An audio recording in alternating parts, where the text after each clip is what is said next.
según la clasificación del genoma viral, serían ADNs o ARNs, y estos, a su vez, estos genomas virales pueden ser lineales, pueden ser circulares, vamos a encontrar algunas segmentadas.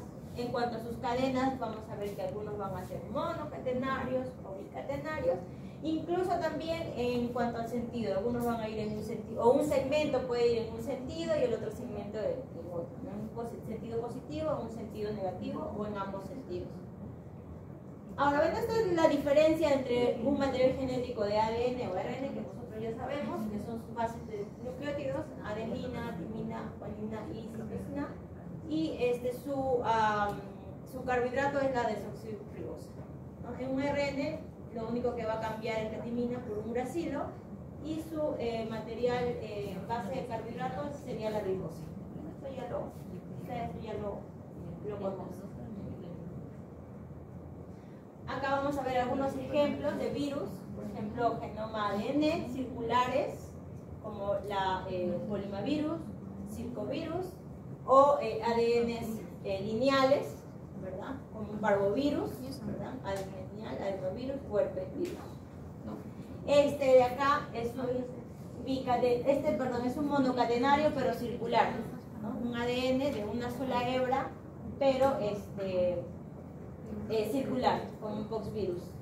Y en ARN también, ¿no? Vamos a tener a diferentes formas, ¿no? Lineales, generalmente en el ARN, reovirus, doble cadena de ARN, lineales con una sola cadena, ¿ya? Incluso acá con un número de segmentos, ¿no? Son muy variables. Este también es un cuadro que ayuda más o menos a identificar los diferentes tipos de virus que existen, sobre todo diferencias en cuanto a los virus de ARN y los virus de ADN. Y ahora acá dice, por ejemplo, virus tipo ARN, ¿ya? ¿Por qué dice tipo ARN? Porque acá dice propiedad, tipo de genoma. Tipo de genoma de un virus tipo ARN pueden ser los de ARN o pueden ser los virus de ADN pero monocatenarios. Es decir, hay ciertos virus que son de cadena monocatenaria, de cadena ADN, que van a tener un comportamiento como si fuera la de un ARN, ¿no? Algunos retrovirus tienen esa capacidad, por eso es que dice acá tipo, ¿ya? Pero para no confundirlos. Y luego los virus ADN, pues sí son virus de ADN, los bicatenarios, lógicamente. Dentro del tamaño del genoma, pues estos virus, los ARN suelen ser pequeños, y en el ADN sí vamos a ver que entre pequeños y grandes. Dentro de la tasa evolutiva, es decir, su tasa de evolución, vamos a ver que los que son altamente mutables van a ser los de tipo ARN. ¿Sí? Y los que tienen baja mutabilidad son los de los virus de ADN, ¿no? Se entienden estas tasas porque están en negativo, ¿verdad? Miren, son, por ejemplo, acá dice 10 a la menos 3 sustituciones de sitio al año. Es decir, es 1 sobre 1000, ¿no? Más o menos. 1 sobre 1000 son el número de sustituciones por un sitio al año. Y en cambio este de acá, que tiene mucho más ceros, sería 1 sobre 1,000,7 ceros, ¿no? Sustituciones al año. Entonces esta mutación es mucho más lenta, es mucho menos frecuente que esta de acá, ¿ya? Por eso que una es más alta y la otra es más baja, ¿ya? El tipo de infección, generalmente estos virus hacen infección aguda, y los tipos de ADN hacen generalmente persistentes. Estos virus que incluso en algunos casos pueden quedar latentes, ¿no? Siempre vamos a tener un virus que en el momento en el cual el sistema inmune esté comprometido, puede recién en ese momento activarse el virus, ¿no? Hay algunos herpesvirus que tienen esa capacidad. O incluso el mismo VIH, ¿no? El VIH puede estar infectado de VIH, pero al ser la enfermedad, el síndrome como tal tendría que estar tu sistema inmune comprometido para que recién puedas desarrollar la enfermedad. Es como si fuera un portador, ¿no? El modo evolutivo, tenemos que por ejemplo, los tipos de ARN, acá vamos a ver el de la influenza, ¿no? Esta es una transmisión interespecífica, es decir, que se pueden transmitir de especie diferente a otra especie diferente. Es decir, por ejemplo, el virus de la influenza es un virus que tiene una transmisión interespecífica, porque ¿quiénes son los encargados de diseminar la influenza? Las aves migratorias, ¿verdad? Digamos, si una ave migratoria, mientras va volando, disemina mediante las heces sus virus, cae a un corral, los primeros que se van a infectar son las aves de corral, o una ave silvestre, pero que está que no sea la migratoria, está en una región, nada más. Estas se infectan, y si este es comido por un animal silvestre, digamos un coyote, un cánido, ¿no? Se va a infectar. Ya mientras eso va pasando, estos virus están mutando de especie en especie, va teniendo una mutación para que pueda ser infectiva. Y digamos, si este coyote por ahí se junta con un perro o un perro mascota, ¿no? También podría contagiarse a lo mejor. O en todo caso, ¿cómo puede llegar al humano si es que llega este virus a un cerdo, por ejemplo?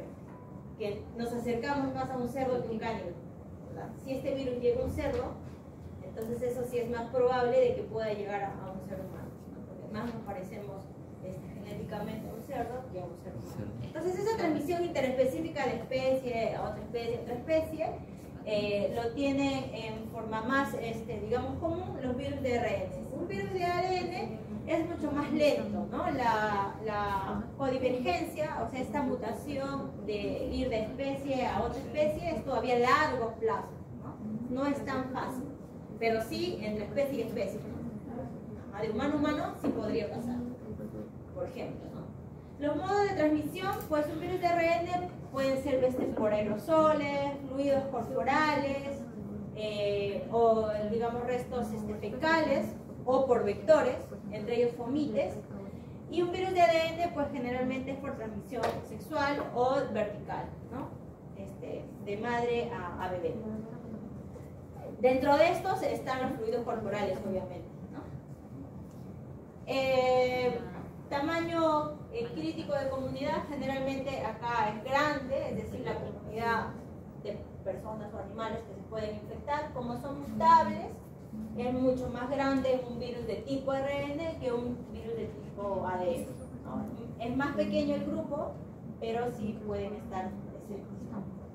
La virulencia acá puede ser alta, aguda, recuerden, como un ébola, y acá la virulencia va a ser baja, obviamente también dependiendo del huésped, ¿no?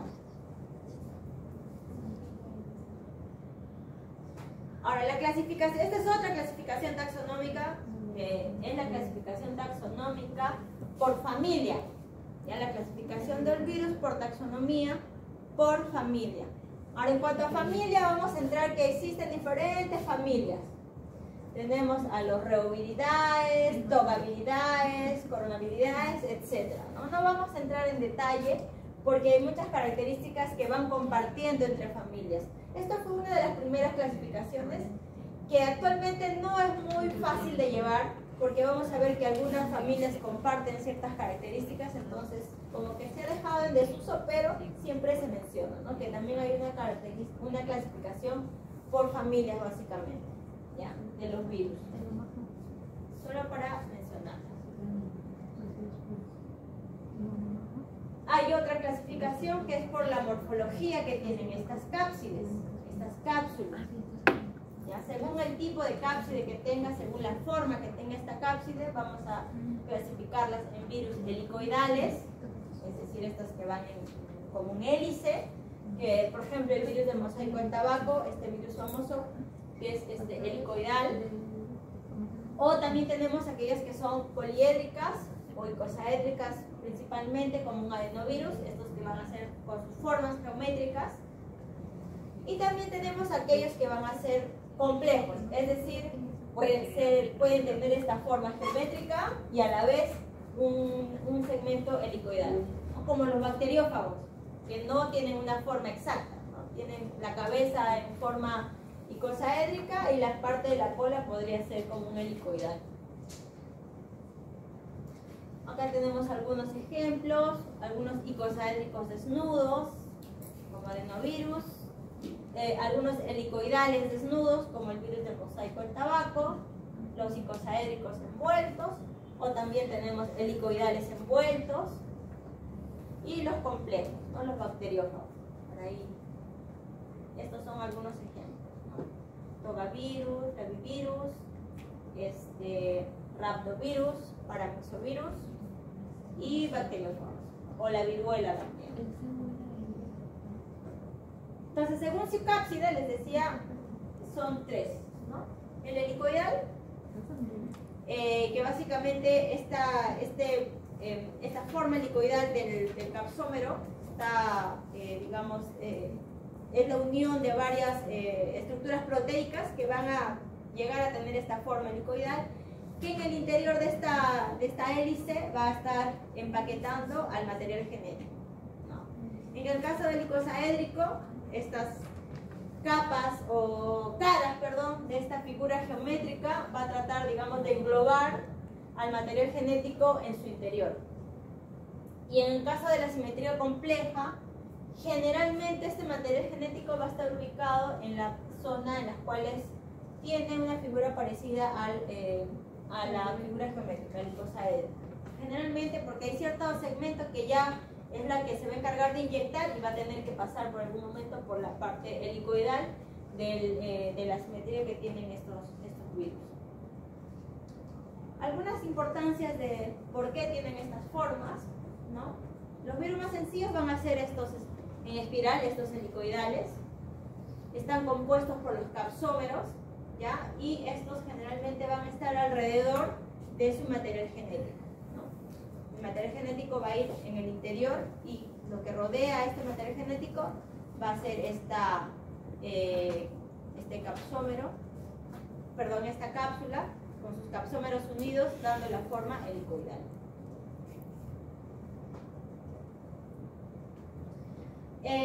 Bueno, a través de esta forma también hace el traspaso del material genético, como la inyección, ¿verdad?, hacia la célula diana, ¿no? Dentro de esta cápside se va a alojar este material genético y va a estar protegido, ¿no? Una de las funciones de la cápside es proteger al material genético. En cuanto al virus icosaédrico, generalmente van a ser las de 20 caras. También la función, en este caso, de estos lados es proteger al material genético, ¿no?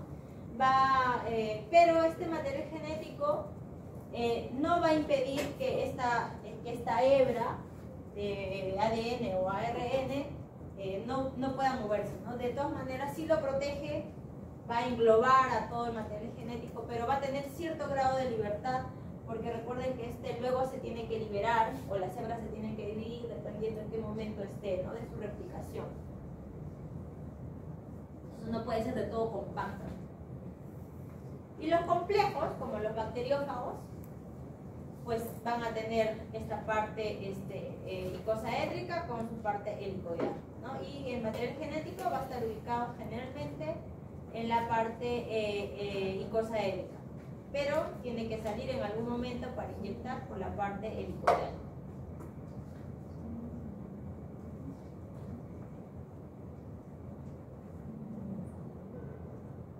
Acá vamos a ver los diferentes tamaños de los virus. Tenemos virus desde virus muy grandes como un poxvirus hasta virus muy pequeñitos como un parvovirus, ¿no? Todos con diferentes estructuras o genomas virales, ARNs, ya sea de cadena simple en sentido positivo, o ya sea ARN de cadena simple en sentido negativo, o ADN en doble cadena. Coronavirus está acá con envoltura, ¿verdad?, ARN positivo.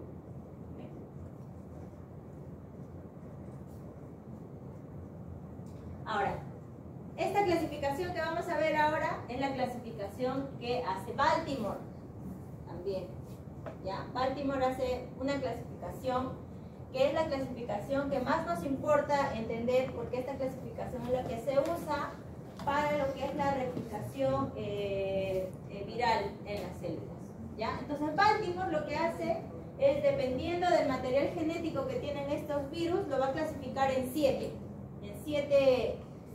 grupos. Tenemos desde el grupo 1, que es un virus ADN de doble cadena, ¿no? Doble cadena es DS, ¿ya? Grupo 1, doble cadena de ADN. El grupo 2 es un ADN, pero de cadena simple, ¿ya? Entonces DS es cadena doble y SS es cadena simple. Grupo 3 es un grupo ya ARN, que está de verde, ¿ya? ARN, pero de doble cadena. El grupo 4 es un ARN simple, pero en sentido positivo, ¿ya? Con una sola cadena. Otro grupo que es un ARN, también de cadena simple, en sentido negativo. Y acá vamos a tener otros dos grupos más adicionales, que uno va a ser un ARN positivo, pero que en un momento va a tener la capacidad de formar un ADN en su replicación, ¿no? Y a esto se le llaman retrovirus, ¿ya? Y luego hay otro tipo de retrovirus que es un ADN, pero en ciertos segmentos de su segunda hebra va a tener un ARN. Este es un ADN de doble cadena, pero en ciertos segmentos va a tener segmentos de ARN o incluso puede tener segmentos de ADN de una sola cadena. ¿Ven? Entonces, al momento de su replicación va a tener que ser como un traspaso para poder completar estas dobles cadenas y luego recién entrar a hacer su replicación. ¿Ya? Entonces, por ejemplo, este primer grupo, que es el grupo ADN de doble cadena, lo primero que hace es hacer una transcripción al ARN mensajero, ¿no?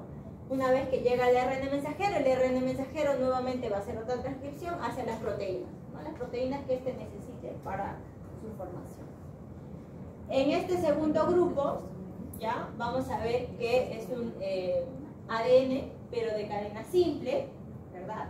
Entonces, lo que va a hacer esto antes de llevar al ARN mensajero, va a completar al ADN en doble cadena, ¿no? Es decir, va a usar una cadena complementaria para formar un ADN de doble cadena y luego a partir de esta recién va a poder llevar o transcribirse a un ARN mensajero y luego a las proteínas, ¿ya? Esto es con ADN. Con el grupo de los ARN vamos a ver que tenemos un ARN de doble cadena, uno que es positivo, es decir, una cadena positiva y una cadena negativa. El ARN positivo tiene, digamos, la forma exacta de un ARN mensajero, ¿ya? Pero en el caso de este grupo usan a la cadena negativa para, digamos, complementar al ARN mensajero y luego transcribirse a una proteína. Este es en el caso de los que tienen doble cadena, una positiva y una negativa. La que usan en esta doble cadena es la negativa. Siempre. ¿Ya? Pero hay otros que son ARN pero positivos, ¿no? En estos ARN positivos ellos van a tomar dos caminos. Puede ser que pasen primero o complementen primero con una negativa para luego pasar a un ARN mensajero, o pase directamente o funcione directamente como un ARN mensajero, ¿ya? Puede formar una hebra complementaria o puede pasar directamente como un ARN mensajero para luego hacer la transcripción de las proteínas. Esto en el ARN simple, pero de cadena positiva. Y acá el ARN negativo va a ser lo mismo que hace acá, ¿no? Va a complementar este ARN negativo, el ARN mensajero, y luego va a transcribir hacia las proteínas, ¿ya? Ahora, en este grupo de acá va a suceder algo diferente. Este grupo de acá, que son los retrovirus, necesitan hacer una transcripción inversa, ¿ya? O una retrotranscripción para poder llegar al ARN mensajero. Es decir, este es un ARN positivo y gracias a las enzimas que tienen, que son las retrotranscriptasas, lo primero que van a hacer es una hebra, ¿cómo se llama esta hebra? Híbrida. Es una hebra híbrida porque va a tener una hebra de su ARN y la va a complementar con una hebra de ADN, ¿no? Se va a hacer una doble cadena, una doble hebra, pero de RN con ADN. Es un híbrido. Una vez que se tiene este híbrido, la cadena se va a tratar de llevar a la cadena de ADN, a llevar a doble ADN, o perdón, a doble cadena de ADN. Es decir, tratar de funcionar como esto de acá, ¿no? Tratar de ser parecida a las funciones que tienen esta primera. Se forma este ADN de doble cadena y recién a partir de esta formación de la doble cadena de ADN, recién pasaría a la RNA mensajero para la transcripción de su proteína. No, esto es una transcripción inversa. O sea, era ARN, se convierte a ADN. Ajá. Es un RN de una sola cadena, forma un híbrido, es decir, una RN con su ADN, y recién a partir de este ADN formado, a partir del híbrido, recién se forma un ADN y a partir de esta ya llega a su RNA mensajero, ¿no? Y en esta otra, este ya es un ADN, pero que tiene segmentos, ya sea de RN o de ADN libre o simple, hace un paso adicional, ¿no? Acá lo primero que va a hacer es va a completar, por ejemplo, el RN, a este segmento de RN lo completa, un segmento completo de RN positivo, y luego a partir de este RN positivo se va a formar recién el híbrido. Se forma el híbrido y a partir de este híbrido se da nuevamente la formación de ADN, parecida a esta pero con un paso adicional, ya que hace o usa este segmento de RN para completar esta cadena, y luego el híbrido y luego recién el ADN, y luego ya la transcripción, ¿no? RNA mensajero, transcripción. Todo esto gracias a esta enzima, ¿no? A la enzima retrotranscriptasa, que hace posible que pueda como que volver atrás o tener las funciones principales de un ADN, ¿ya? Y esto es lo que sucede con los retrovirus, ¿no? Estos son los virus, los retrovirus, por eso se llaman así. Ahora, en el caso de las polimerasas, que son estas enzimas que van a dar ya la formación de las proteínas como tal, en el caso de los virus, de los ADN, es decir, de estos dos, los virus que van a hacer ADN van a usar las polimerasas de la célula huésped. Con las enzimas de la célula huésped, estos virus de ADN van a formar sus proteínas. Pero en el resto del virus, a partir de los RN, incluso los retrovirales, van a usar las polimerasas virales. O sea, ellos mismos van a producir estas polimerasas para que puedan dar la formación a sus proteínas de ensamblaje. ¿Se entendió? ¿Esto? ¿Más o menos? Sí, Miss. ¿Sí? Ya. Esto es lo principal, ¿no? Esto es lo principal de la clase de hoy. Ya a partir de esta clase, en la siguiente clase que veamos replicaciones virales de diferentes grupos, ahora ya vamos a entrar a la próxima clase, no sé, por ejemplo, un VIH, que es un retrovirus, vamos a ver cómo se replica, pero como ya sabemos más o menos cómo va con su enzima retrotranscriptasa, ya va a ser más fácil de entender. ¿Cómo? Es como la base. Esta es solamente la parte del RNA. Porque vamos a ver que la replicación de un virus tiene varios pasos, ¿ya? Pero esto es lo principal. Entonces, si esto se entendió, pasamos al siguiente. Las estrategias virales. ¿Ya? Esto es rápido ya casi estamos por terminar. En cuanto a las estrategias virales, la principal estrategia de un virus es su capacidad de mutar. No tienen otra cosa más con las cuales estos puedan sobrevivir. Su capacidad de mutar ha hecho posible la supervivencia a lo largo del tiempo de estos agentes. Esta capacidad es muy alta y es lo que hace posible la evasión al sistema inmune, ¿no? A partir de una ya se pueden tener incluso muchas diferencias. Sabemos que las mutaciones también van a ser de diferentes formas. Esto también es ya más de los conceptos que conocemos, no va a ser muy diferente. Por ejemplo, las mutaciones puntuales, que solamente van a ser en ciertos puntos del segmento, basta que haya una pequeña variación, ya esto ya cambió, ya mutó por completo, ¿verdad? O las mutaciones que conocemos como inserción o deleción, si se inserta un segmento, cambia por completo todo el material genético, ya cambió de forma o si hubo una lesión, una pérdida del segmento de material genético también, o una organización aleatoria, ¿no? Estos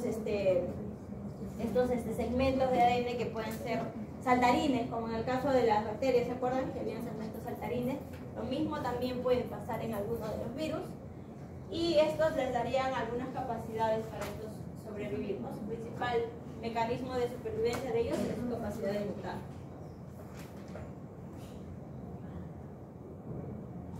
Otra capacidad que tienen como estrategia viral es también la recombinación, ¿no? La recombinación del material genético. Esta capacidad que tienen ellos, por ejemplo, este es solo un ejemplo, lo vamos a ver a mayor detalle en la próxima clase, cómo es que se lleva a cabo esta recombinación. Por ejemplo, si yo tengo una cepa viral, acá dice una cepa viral patógena de un animal, esta cepa de la misma familia o del mismo tipo de virus, pero esta es una cepa humana, no patógena, ¿ya?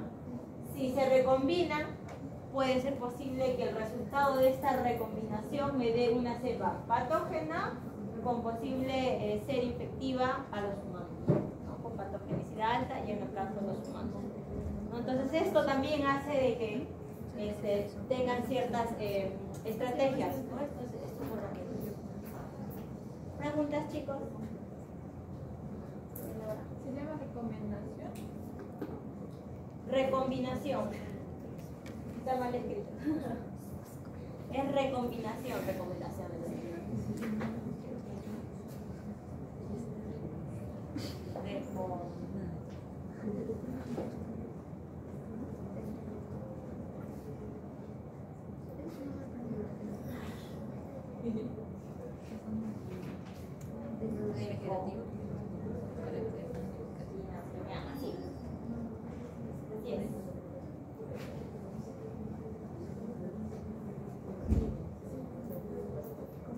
¿Preguntas, chicos? ¿Todo bien con Baltimore? Sí. Sí, mis. Fácil. La envoltura lo que les va a dar en algunos casos es que a lo mejor sean un poco menos patógenos y puedan tener ciertas estrategias evasivas ante el sistema inmune. Es más que nada eso. Y al ser, digamos, poco patógenos, hace que puedan estar, digamos, de una forma latentes y vivir a expensas. Recuerden que es un parásito, entonces puede vivir a expensas de esta célula o hospedero. En cambio, el otro virus, al ser más patógeno, rápidamente hace una infección aguda e incluso lo puede llevar a la muerte.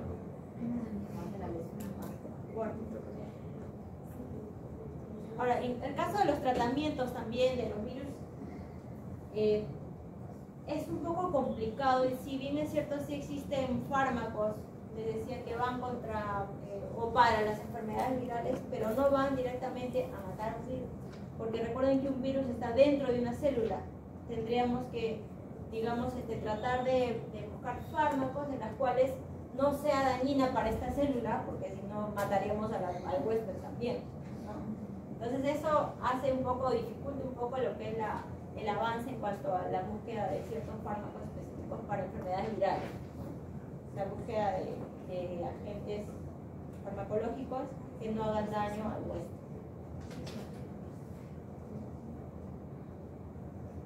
Bien, chicos, si no hay preguntas,